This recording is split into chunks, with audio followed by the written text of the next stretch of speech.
After a 99-win season that saw so much up and down, the Yankees' true season starts Tuesday night in the Bronx versus the Guardians in the first game of the ALDS. I'm Ryan Gregware with WFUV Sports, and this is going to be a Yankees 2022 playoff preview. Now, as the Yankees get set to face on the Guardians, it's important to look at how the Guardians got here. They beat the Rays 2-0 in the wild card series. They struggled offensively, and that's been kind of their bugaboo all season long. In that series, just 13 hits, 3 runs in 24 innings versus the Rays. They had that crazy 0-0 game that ended on a walk-off home run, but home runs are what win in the playoffs, and the Guardians don't hit them. They were 29th this season in homers. Last year, you look at the playoffs, teams were 2-17 in games they didn't hit a home run in. So that's going to be a key area where the Yankees, who led the MLB in home runs, can really look to capitalize. Guardians are the youngest team heading into the playoffs. You obviously have Jose Ramirez, Andres Gimenez, Josh Naylor, who's had some success versus the Yankees in the past. But outside of that, there's not really many players in that lineup that truly scare you and have to kind of take your attention. So that's where the Yankees can really, have that advantage against them, because you look at the pitching side of things, and it's essentially a wash. The starting rotation is very similar.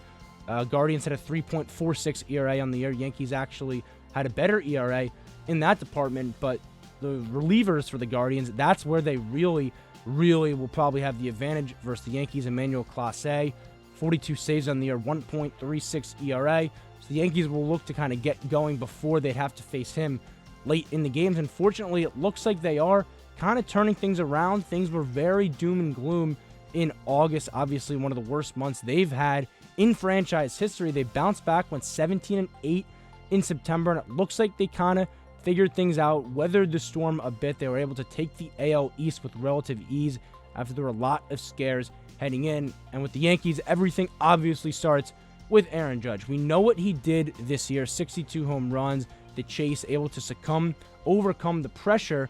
But you have to look at what he's done in the postseason. He's obviously going to be the number one guy. If he has success, the Yankees have success. It's what happened all season long. He's 11 home runs and 843 OPS in 35 postseason games. So he's shown up in the big moments, and that's something that's going to be huge. We know he struggled early on in his postseason career, but it looks like the last few playoffs, he's looked a lot more comfortable. And this is another area, you look, Giancarlo Stanton, Gleyber Torres, that's 3 guys that have had real success in the playoffs. Stanton, one of the best postseason players in Yankees history, 9 homers, over 1,000 OPS in 18 games. We remember that 2020 where he actually hit 2 home runs versus the Guardians in that playoff. So those are 3 guys for the Yankees that look like towards the end of the year they really turned things around. So to have them leading the offense with Anthony Rizzo, having his experience, you feel good about things on the offensive side of the ball. So let's get back to the pitching and looking at the pitching matchups in this series. It'll be Garrett Cole going for the Yankees in Game 1. We know last year he struggled in that wild card game, 2 1/3, 3 runs, and there were legit questions if he should start this game, and a lot of that has to do with the success of Nestor Cortes and Luis Severino, who will follow him in Games 2 and 3. Cortes on the year, 2.44 ERA, objectively had the better year than Cole, but still opted to go in Game 2 with him. And Luis Severino, who's only made 3 starts since coming off the IL, but you look at the last one in Texas, 7 innings of no-hit ball. Only reason he came out is because he's still on that pitch count coming back from the injury. He hadn't pitched since July before then. So to have that 1, 2, and 3 for the Yankees, you can absolutely argue that it rivals anyone that's left in the postseason. And Aaron Boone, in a press conference earlier today, talked about the decision-making that went into making that the triple header that the Yankees will send out there. I mean, this is one of the areas of our club that, I'm really excited about heading into the postseason. I feel like all 3 of those guys, and then some, if you want to throw J-Mo and Domingo into the mix, we can go match up with other teams' pitchers and feel like this is the best way to line it up as we, embark on our goal of winning the championship. Now, you heard Aaron Boone mention Jameson Taillon and Domingo Germán, and they look to kind of slot in there depending on how things shape up in Games 1, 2, and 3.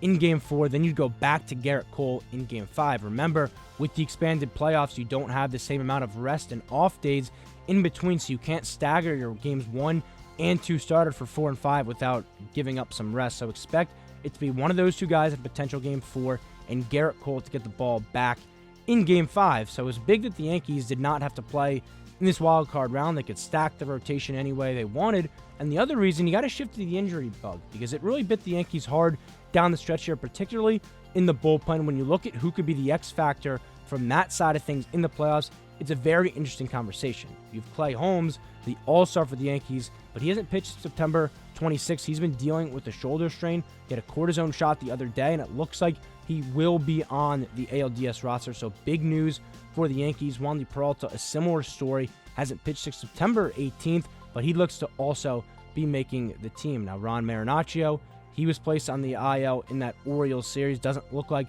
he'll be back for this one. And Aroldis Chapman, another guy, another storyline for the Yankees. It's been confirmed he will not be on the roster. He did not show up to a mandatory throwing session the other day. His spot on the team regardless was up in the air, and he asked for confirmation. It appears that he'd be on the roster. Yankees couldn't fully commit, so he didn't show up. So he's been sent back to his home in Miami. Aaron Boone wouldn't rule out his possible return in the ALCS, but it's hard to see a guy who's had questions on the field this season make the roster now when you factor in the off-the-field issues. So that's something to look at there. When you look at really who could be the X factor based on the health and everything like that, is Jonathan Luisaka. You look back to July 26th. Since then, 1.63 ERA in 28 appearances. We know what he was last year. It looks like all things have kind of shown he has returned to that form, and if he can be that kind of, lethal 7th, 8th inning high leverage guy for the Yankees, it gives them another piece when they've been missing some of that as of late. But it is interesting to note that Brian Cashman nor Aaron Boone would commit to, a Clay Holmes guaranteed 9th inning. They're going off the high leverage situations. Whenever they feel is the most important time to get outs, that's where they will go with the number one guy. As we saw the Mets, and Brian Cashman actually referenced this, they went to Edwin Diaz in the 7th inning, feeling that was the most important time. They needed 3 outs. So you look at that, Scott Efros, Clark Schmidt, Lou Trevino, also expect them to be on the postseason roster in the bullpen. Schmidt, a guy who could go multi-innings. We know how valuable that can be in the playoffs. You shift to the health on the offensive side of things, and good news for the Yankees. Matt Carpenter looks like he will 100% be on the roster. Aaron Boone said he fully expects him to be on the roster. He had a home run off Nestor Cortez in some scrimmage live ABs the other day. 15 home runs for him on the year. Had the best 100 at-bats in baseball if you go by OPS, even better than Aaron Judge. Now, it's unlikely with the foot fracture. We'll see him in the field. Giancarlo Stanton looks like he'll be the DH. So it may be more just some, pinch hit at-bats off the bench for Carpenter. But just having that threat, he's great at seeing pitches. He had a pinch hit home run this year. That will be a huge weapon the Yankees can deploy late in games. And not so good news, Andrew Benintendi, he will be a long shot to make the roster.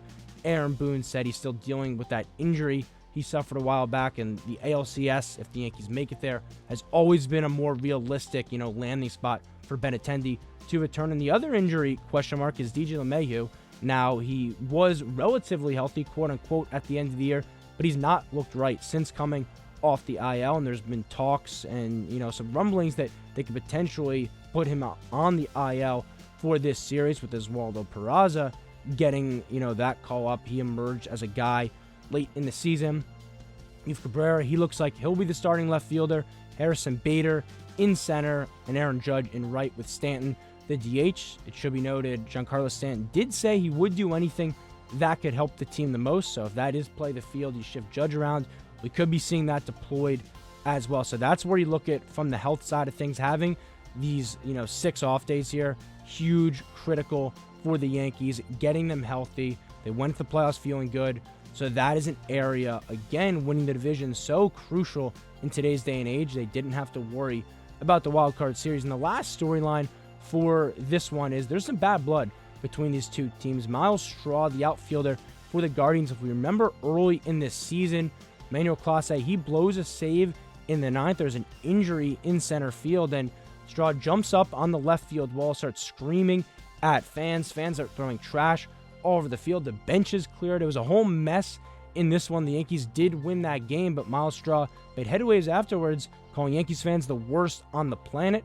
So expect Straw to receive some boos from the Bronx faithful. 100% no, they will bring that energy Tuesday night and for the rest of the series, which should be a great one for the Yankees. A lot of pressure on them. Aaron Judge with the big season he's had. but he's rose to the pressure so much this year, and we'll see if the same can be said for the Yankees on Tuesday night. With WFUV Sports, I'm Ryan Gregware.